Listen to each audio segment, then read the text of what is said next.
वर्तमान समय पाणीपाग को नहीं आसुची किछि बड़ खबर। सारा राज्य रे दिन तमाम रही मेघुआ पाग।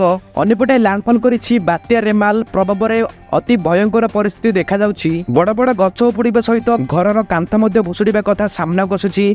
अन्यपटे भारतीय पाणीपाग विभाग आईएमडी पक्षर सूचना मुताबक रेमाल साइक्लोनिक झड़ वर्तमान दुर्बल हो जाइछि एवं यह आउरी धीरे धीरे दुर्बल होबार संभावना रही। तेबे बात्या भितर केरल छुईछि मौसुमी।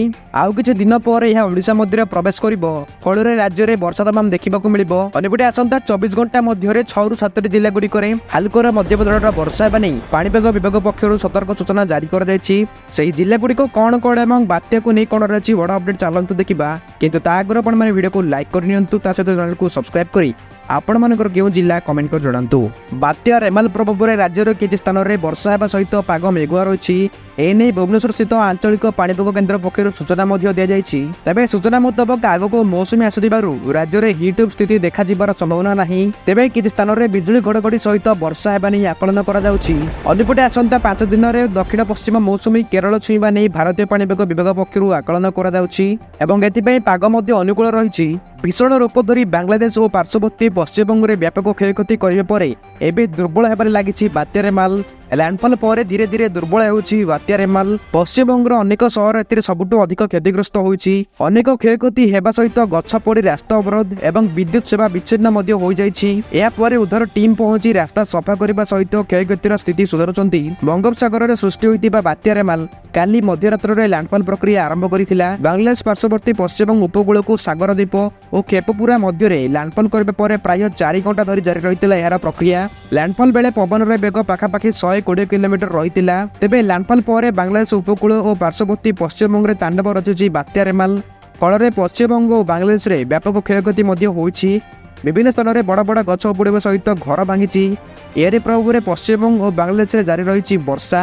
एथिरे बेहाल कलिकतावासी सहित जलमग्न मध्य होइछि सहर। अनेक स्थान में घंटा प्रति 110 ରୁ 120 किलोमीटर बेगर पवन बहिबा सहित बड़ बड़ गछ भांगी रास्ता उपर पड़ी रही बेले आरंभ होइछि उद्धार कार्य। सेहिपरि समुद्र मध्य उच्च लहरी आसुथिबा देखिबाक मिलुछि। तेबे बात्यारे मृताहत नहीं कौनसी स्पष्ट चित्र सामना को आसिनी। व्यापक क्षयक्षति होइतिबा स्थान में ओड्राफ टीम पहुंची उद्धार कार्य जारी रखिछन्ति। भीषण बात्यार रूप नहीं रेमाल तांडव रजिबा पर एबे क्रमशः दुर्बल होई उत्तर दिगक गति करुछि। तेबे ओडिशा उपर एही बात्यार प्रभाव विशेष नथिले मध्य उपकूल ओडिशा रे केतेक जिल्ला रे प्रबल वर्षा देखिबाक मिलुछि।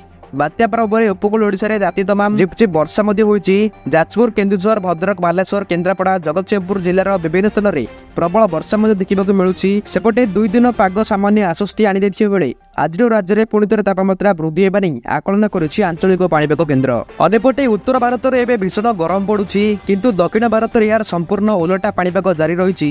दक्षिण भारत में खूब शीघ्र मौसुमी प्रवेश करने जाउछि। पाणीपाग विभाग अनुसार समय पूर्व मौसुमी देश में प्रवेश करने जाउछि।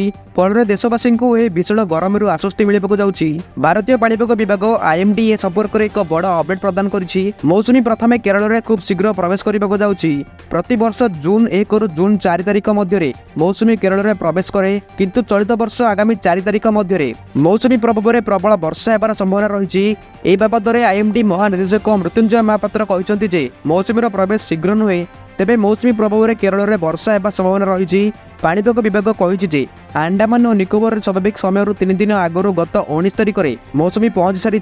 एठार मौसुमी वायु आगक बढ़ी केरल देश मध्य को मौसुमी वायु प्रवेश करे महाराष्ट्र में प्रवेश करे। जून 10 ରୁ चलित वर्ष मौसुमी वर्षा होबार संभावना रही बोली पाणीपाग विभाग सूचना प्रदान करिछि।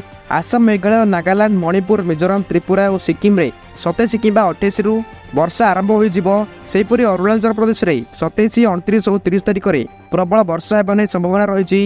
यही सब राज्य में रेमाल प्रभाव देखा मिलूँ।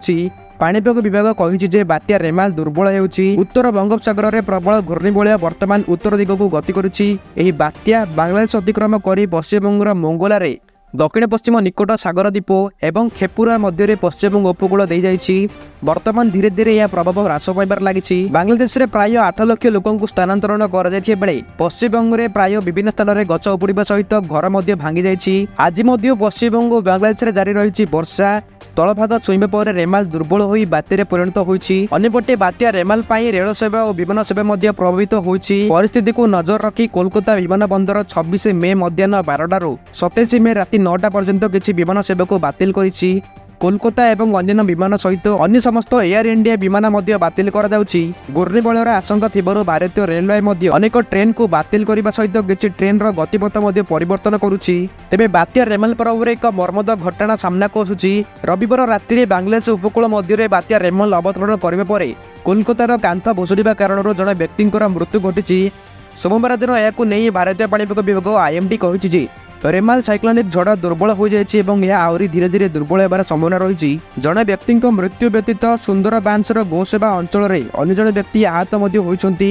सतर्कतामूलक पदक्षेप भाव में सोमवार सकाल 9टा ओड्राफ टीम एवं एनडीआरएफ टीम पश्चिमबंगर दुर्बल अंचल 1 लक्षरू अधिक लोक स्थानांतरण करथिले। रविवार दिन प्राय 8:30 समय बांग्लादेश सागर द्वीप एवं खेपुपुरा मध्य घूर्णिबल अवतरण करथिला। पवनर बेग 135 किलोमीटर पर्यंत पहुंचीला। अन्यपटे आईएमडी कही उपकूल बांग्लादेश एवं यार उपकूलवर्ती पश्चिम घूर्णिबल झड़ रेमाल गत 6 घंटा मध्य 15 किलोमीटर बेगर प्राय उत्तर दिग को गति करुछि एवं आज अपराह्न यह धीरे धीरे गभीर अवपात परिणत होब पर अवपात एवं सदृश लघुचाप पुणी परिणत होइजिवो। आमे आपनको कहिबु जे पूर्वर मौसुमी संबंध में पूर्वानुमान करिया बेले आईएमडी कहिथिले जे मौसुमी अंडमान निकोबर में पहुंची। मौसुमी 31 मई किंबा 1 जून रे केरल रे प्रवेश करे। आईएमडी आकलन करिछि जे एहा केउ बेगरे गति करुछि ताहा ऊपर निर्भर करे। एहा जून 18 रु 20 तारिख मध्य गोरख किंबा वाराणसी दे यूपी प्रवेश करिवो। अन्यपटे पाणीपाग विभाग कहिछि जे जून 15 सुद्धा मौसुमी बिहार रे पहुंची पारे। यह व्यतीत मौसुमी मध्य प्रदेश में जून 15 रु 20, राजस्थान में 25 जून रु 30 जून, महाराष्ट्र में 10 जून एवं छत्तीसगढ़ में 15 जून पर्यंत पहुंचो बोली आशा करा जाउछि। आईएमडी सूचना अनुसार जून 30 सुद्धा मौसुमी दिल्ली एवं एनसीआर सहर में पहुंची पारे। एही राज्यगुड़िक एथर मौसुमी समय गत किछि वर्ष अपेक्षा अधिका वर्षा हेबा बोली आशा करा जाउछि। आईएमडी सूचना अनुसार आसंता 5 दिन मध्य मौसुमी वायु केरल में पहुंची पारे।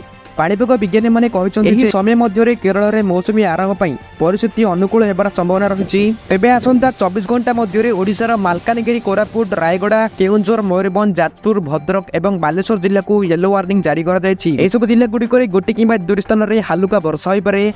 एवं आसंता 29 तारिख बेलू नुआपड़ा, बरगढ़, संबलपुर, झारसुगुड़ा और सुंदरगढ़ जिला को सतर्क सूचना जारी कर जायछि।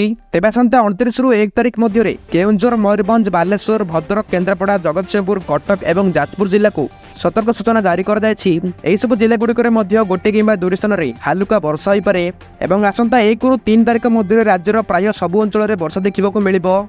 गत 24 घंटा मध्य नयगढ़ राणपुर में 92.8 मिलीमीटर वर्षा सर्वाधिक रेकर्ड कर जायछि। एमिति प्रत्येक दिन पाणीपाग संपर्कित खबर देखिबा पई आपण माने मो चैनल को सब्सक्राइब करिनंतु एवं ता साइड आस्तुवा बेल आइकन को मध्य ऑन करिनंतु। ता सहित सबुठु प्रथमे आपण माने वीडियो को लाइक मध्य करिनंतु। ता सहित आपण मानकर केउं जिल्ला एवं आपण माने केउं जिल्ला रो वीडियो देखुचंती आपण मानकर जिल्ला रे वर्तमान समय पाक किबळी रहिछि गोटे छोटिया कमेंट करी आपण माने हमकु सहयोग करंतु।